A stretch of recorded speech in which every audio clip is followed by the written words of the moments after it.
Bonjour et bienvenue dans ce podcast Le mur des réussites. Nous allons partir à la rencontre de personnes qui ont grandi au Havre, à la Marouge, au Bois de Bléville et au Mont-Gaillard. Ils vont partager avec nous leur parcours, les bons souvenirs, les doutes, les déclics et ce qui les anime aujourd'hui. Épisode 4. Sinan poursuit son cursus et choisit une école d'ingénieur en alternance. Bonne écoute. Vous avez votre DUT. Après, il se passe quoi? Donc après le DUT, j'ai pris goût un petit peu à ce que je faisais chez Safran, c'est-à-dire de la conception. Et donc j'ai voulu continuer un petit peu sur cette voie-là, continuer avec les études aussi. Et donc pareil, pour sécuriser un peu la chose, j'ai opté pour une licence professionnelle, donc ce qui équivaut à un bac+3, avant d'intégrer directement une école d'ingénieur. Donc j'ai fait donc la licence professionnelle, ça s'est déroulé plutôt sur Mantes-la-Jolie. Donc j'ai obtenu un contrat avec Safran Nacelle, un contrat d'1 an.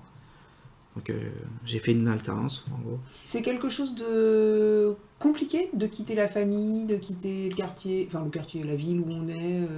Ça dépend de la personne. Vous? Franchement, ça dépend de la personne. Moi, ça m'a pas gêné. C'était, je sais qu'il fallait le faire, je l'ai fait. D'accord. Ouais. D'ailleurs, j'étais au vu des fréquences donc des études, j'avais même pas loué d'appartement. C'était à l'hôtel directement, dans un hôtel comme ça. Je partais, je revenais ici le week-end. Ouais, d'accord. Ouais. Voilà. Ouais, bon, il fallait le faire quoi. C'est ça, Voilà, il fallait le faire, je c'était l'ai pas- fait, c'est de ça m'a pas l'intendance. marqué. Voilà. Vous passez votre licence. La licence professionnelle. Donc ensuite j'ai essayé d'intégrer l'école d'ingénieur, ça a marché, encore une fois.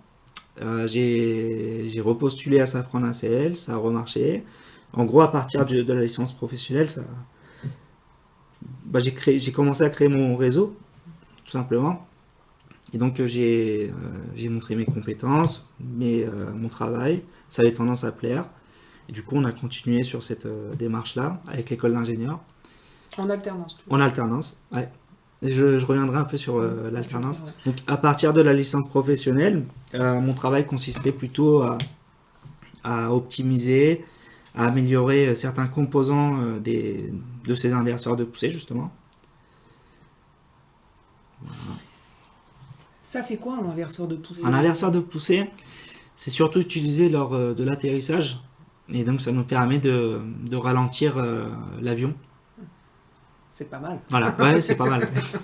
Ce qui était bien avec justement ces alternances-là, ces projets, donc c'était des études un peu plus longues, c'est pas comme un stage de 1 mois ou 2 mois, donc on a plus de possibilités sur des projets. Et là, par exemple, c'était des projets vraiment de grande envergure, parce que c'est pas vraiment qu'une seule pièce, mais c'est une zone particulière de l'inverseur de poussée sur lequel j'ai eu l'occasion de travailler tout simplement.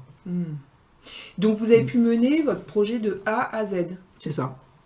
Et oui, du coup, l'alternance. Qu'est-ce que vous vouliez en parler Oui, pour ce qui est de l'alternance. Donc ça revient un petit peu, ça se reflète un petit peu avec ce que je pensais donc des maths.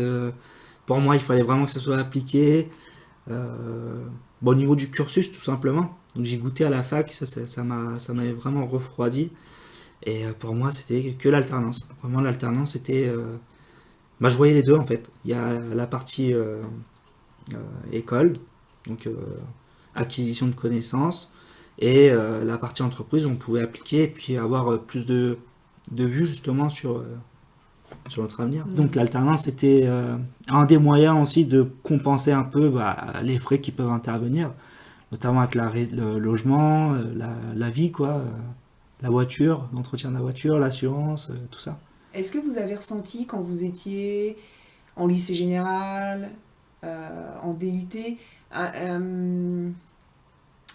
gêne, c'est peut-être pas le bon terme, mais un truc où, ah ouais, tu fais des études, ça sert à rien. Est-ce que vous avez ressenti ça? Ah oui, ça, toujours. Ça, on en a toujours entendu parler, ça vient, ça vient. Et encore une fois, ça dépend de la personne, de comment est-ce qu'il considère la parole de la personne en face. Si pour lui, ce qu'il dit est important, pour lui, ça va être important. il faut donner une autre vue aux plus jeunes, justement. Il faut pas qu'ils prennent exemple n'importe qui. Il faut faire attention à ça. Vous avez eu des exemples, vous? Non, non. Je me suis dit, j'ai pas vu quelqu'un, enfin, ou des proches, je me suis dit, je vais être comme lui, ou je vais être comme ci, comme ça. Non.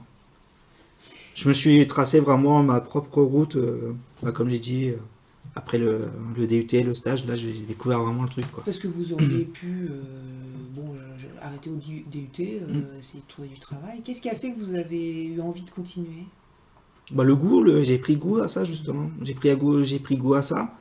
Je me suis dit que je pourrais peut-être pousser la chose un peu plus loin. Même là, à la fin de l'école d'ingénieur, j'ai réfléchi à faire un doctorat. Mais là, je me suis dit que ça pourrait pousser le bouchon un peu plus loin. Et du coup, j'ai opté plutôt pour des petites formations, histoire d'acquérir d'autres compétences, notamment en programmation, en base de données, un peu plus poussées, détaillées.